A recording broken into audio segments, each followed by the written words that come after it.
2025년도 이제 정말 마지막 달 12월이네요. 네, 시간이 정말 빠르죠?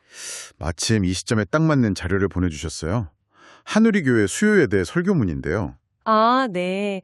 나를 아시는 하나님, 시편 139편 말씀이었죠? 맞습니다. 한 해를 돌아보면서 다들 그런 생각 한 번쯤 하잖아요. 나는 왜 이럴까? 왜 변하지 않을까? 하는 고민이요. 그렇죠. 바로 그 지점에서 오늘 이 설교문이 시작하더라고요. 너 자신을 잘 모르겠을 때 너를 아시는 하나님을 바라보라는 다윗의 고백을 따라가는 거죠. 네. 설교가 시편 139편 전체를 따라가면서 크게 4단계로 나눠서 설명하고 있더라고요. 맞아요. 하나님이 나를 어떻게 아시는지, 그리고 그 알미, 우리 삶을 어떻게 변화시키는지를 보여주죠. 그래서 오늘 저희는 이 4가지 핵심을 하나씩 짚어보면서 이 설교의 전체적인 흐름과 메시지를 명확하게 한번 정리해 보겠습니다. 네, 좋습니다.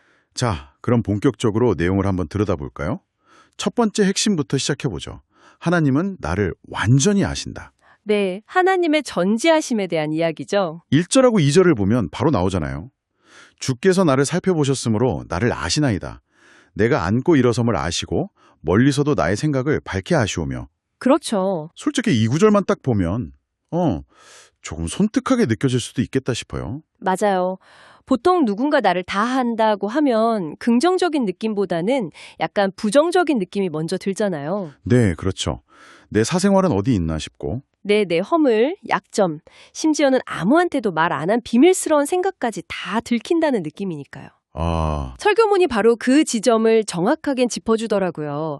하나님이 아시는 게 그냥 우리 행동뿐만이 아니라는 거죠. 혀에 오르기 전에 말까지도 아신다고 하니까요. 네, 아직 입 밖으로 나오지 않은 그 머릿속에서만 맴도는 생각의 방향까지 이미 다 알고 계신다는 의미거든요. 이 사실 앞에서 설교문이 말하는 것처럼 보통 2가지 반응이 나올 것 같아요. 하나는 두려움. 네, 그리고 또 하나는 저항이죠. 내 사생활은 어디 있지? 하는 식의 반응이요. 그런데 다윗의 반응은 완전히 달랐어요. 바로 그게 이 시편의 놀라운 점이죠.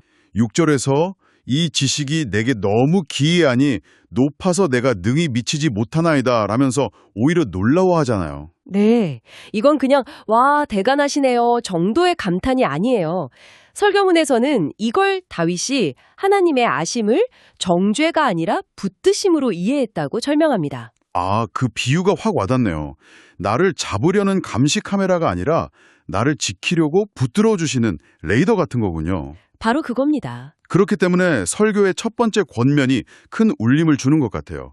하나님 앞에서 숨지 마십시오. 맞습니다. 어차피 다 아시는 분 앞에서 굳이 괜찮은 척, 거룩한 척 할 필요가 없다는 거죠. 우리가 사실 얼마나 많은 에너지를 나를 숨기는 데 쓰나요? 그렇죠. 내 상처, 내 연약함, 죄 같은 것들을 숨기느라 다들 지치잖아요. 네. 설교는 바로 거기서 도전하는 거예요. 숨는 게 나를 지키는 게 아니라 오히려 병들게 한다. 진짜 치유는 있는 그대로 드러낼 때 시작된다는 메시지죠. 그렇군요. 나를 완벽하게 아시는 하나님. 자, 그럼 2번째 핵심으로 자연스럽게 넘어가게 되네요. 네. 그렇게 나를 아시는 하나님이 과연 어디에 계실까? 이 질문에 대한 답이 2번째 부분이죠. 맞습니다. 결론부터 말하면 어디에나 계신다는 거고요. 다윗이 7절에서 이렇게 묻잖아요. 내가 주의 영을 떠나 어디로 가며 주의 앞에서 어디로 피하리이까? 이건 진짜 도망치려고 묻는 게 아니죠. 그렇죠. 오히려 그 반대죠. 네. 하나님의 임재가 미치지 않는 곳이 과연 있을까 하고 확인하는 과정에 가까워요. 그 상상하는 공간의 스케일이 정말 어마어마해요. 하늘, 수올, 그러니까 음부죠. 바다끝, 심지어 어둠 속까지. 상상할 수 있는 모든 공간을 다 언급하죠. 여기서 요나랑 비교하는 비유가 정말 흥미로웠어요. 네. 그 해석이 정말 탁월했죠. 요나는 하나님에게서 진짜로 도망쳤지만 다윗은 오히려 하나님에게서 도망칠 수 없다는 사실에서 위안을 얻고 있다는 거예요. 그래서 10절의 고백이 정말 중요해지는 거군요. 거기서도 주의 손이 나를 인도하시며 주의 오른손이 나를 붙드시리이다. 바로 그겁니다. 내가 어디에 있든 심지어 가장 깊은 어둠 속에 있더라도 하나님의 손길이 있다는 거잖아요. 설교문은 이 내용을 우리 삶의 어둠의 시간을 지나는 분들에게 적용하더라고요. 네.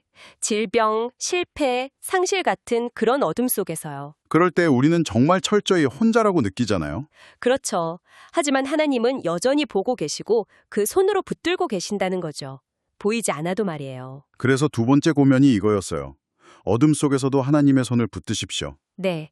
이게 그냥 막연한 위로가 아니라 보이지 않아도 그분의 함께하심을 믿고 고백하라는 아주 강력한 권면이죠. 알겠습니다. 그럼 정리를 좀 해보면 나를 완벽히 아시고 어디에나 함께 하시는 하나님. 그럼 다음 질문은 자연스럽게 왜로 가야 할 것 같아요. 맞습니다. 대체 하나님은 누구이시기에 이토록 나를 붙드시는 걸까?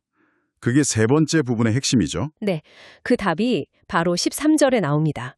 주께서 내 내장을 지으시며 나의 모태에서 나를 만드셨나이다. 아, 나를 만드신 창조주이시기 때문이다. 바로 그거죠. 이유는 아주 명확합니다.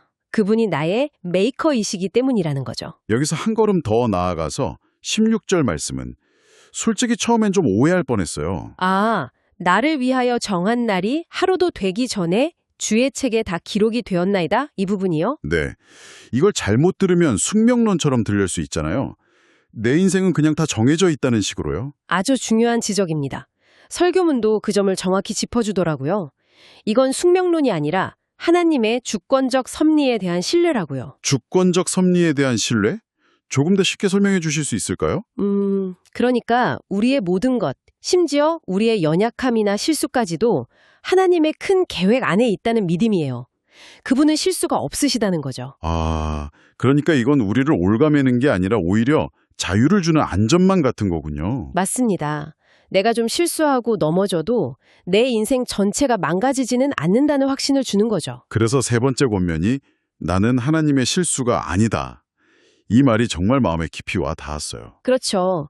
우리가 다른 사람이랑 나를 비교하면서 나는 왜 이럴까 자책하는 마음들 있잖아요. 네, 많죠. 그게 사실은 하나님의 뜻과 정반대라는 거예요.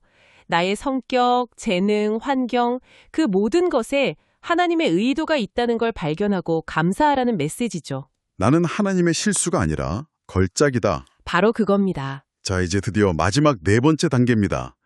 하나님이 나를 어떻게 아시고 함께 하시고 지으셨는지 깨달은 다윗이 내리는 최종 결론이네요. 네, 바로 그런 나를 하나님께 드리는 것이죠. 그런데 이 부분은 시작부터 조금 당황스러웠어요. 갑자기 악인들을 미워한다는 격한 표현이 나오잖아요. 맞아요. 19절부터 22절까지 갑자기 분위기가 험악해지죠. 네, 설교문은 이 부분을 개인적인 복수심으로 해석하면 안 된다고 강조해요. 이건 오히려 하나님 편에 서겠다는 거룩한 선언으로 봐야 한다는 거죠. 아, 그러니까 특정 사람을 미워하는 게 아니라 네, 하나님을 대적하는 죄의 길, 그 자체를 미워한다는 뜻입니다. 하나님을 깊이 알게 되니까 하나님이 미워하시는 죄와는 더 이상 타협할 수 없게 된다. 이런 설명이네요. 정확합니다. 그리고 그 고백이 마침내 시편 전체를 마무리하는 위대한 기도로 이어지는 거죠. 23절과 24절이요. 하나님이여 나를 살피사 내 마음을 아시며 내게 무슨 악한 행위가 있나 보시고 나를 영원한 길로 인도하소서. 이 기도가 정말 놀라운 이유는 1절에서 시작했던 것과 완벽하게 연결되기 때문이에요. 어떻게 연결되죠? 1절에서는 하나님이 나를 아신다고 선언했잖아요. 수동적인 하실이었죠. 그런데 마지막에서는 나를 살펴달라고 적극적으로 자신을 내어드리고 있어요. 아, 수동적인 알에서 능동적인 헌신으로의 전환이네요. 바로 그겁니다. 나를 스캔해서 내 안에 잘못된 길을 찾아내시고 당신이 원하시는 길로 인도해 주세요라고 자신을 완전히 여는 거죠. 그래서 마지막 네 번째 권면이 나를 하나님께 드리십시오. 군요. 네, 이미 나를 아시는 하나님께 기꺼이 마음을 열고 내 길이 아닌 하나님의 길, 즉 영원한 길로 인도해달라고 매일 구체적으로 순종하며 나아가라는 촉구입니다. 오늘 한우리교회 수요예배 설교문을 통해서 시편 139편을 4단계로 정말 깊이 있게 살펴봤습니다. 네. 첫째, 나를 완전히 아시는 하나님 앞에서 숨지 말 것. 둘째, 어떤 어둠 속에서도 함께 하시는 하나님의 손을 붙들 것. 셋째, 나는 하나님의 실수가 아닌 걸작임을 믿을 것. 그리고 마지막으로 그런 나를 온전히 하나님께 드릴 것. 하나의 완결된 여정 같네요. 그렇죠. 그런데 설교문은 여기서 멈추지 않고 마지막에 정말 중요한 질문을 하나 던집니다. 어떤 질문이죠? 우리가 과연 어떻게 이 모든 걸 할 수 있는가? 어떻게 죄와 상처를 드러내고도 정죄가 아닌 치유를 경험할 수 있는가? 아, 그 답은 단 하나. 예수 그리스도께서 우리의 모든 죄와 수치를 이미 짊어지셨기 때문이라고 말합니다. 결국 그리스도 안에서 우리를 보시기 때문에 우리가 두려움 없이 하나님 앞에 설 수 있다는 거네요. 맞습니다. 다윗의 기도가 오늘 우리 모두의 기도가 될 수 있는 이유가 바로 거기에 있는 거죠. 그렇군요. 결국 우리가 하나님 앞에 나를 내어드릴 수 있는 근거는 내 노력이 아니라 이미 모든 것을 이루신 예수 그리스도의 은혜에 있다는 말씀이네요. 그렇습니다. 오늘 이 설교문 덕분에 시편 139편이 정말 새롭게 그리고 훨씬 더 깊이 다가오는 것 같습니다. 네, 오늘 이 내용을 들으셨다면 이제 당신에게 남은 질문은 이것 하나일 겁니다. 설교의 마지막 기도처럼 나를 영원한 길로 인도하소서라고 구할 때 바로 오늘 당신의 삶에서 그 영원한 길을 향해 내디딜 수 있는 아주 작은 첫걸음은 무엇일까요? 거창한 결심이 아니라 바로 지금 실천할 수 있는 그 한 가지 순종이 무엇인지 생각해 보는 것만으로도 이 설교는 당신의 삶에서 살아 움직이기 시작할 겁니다.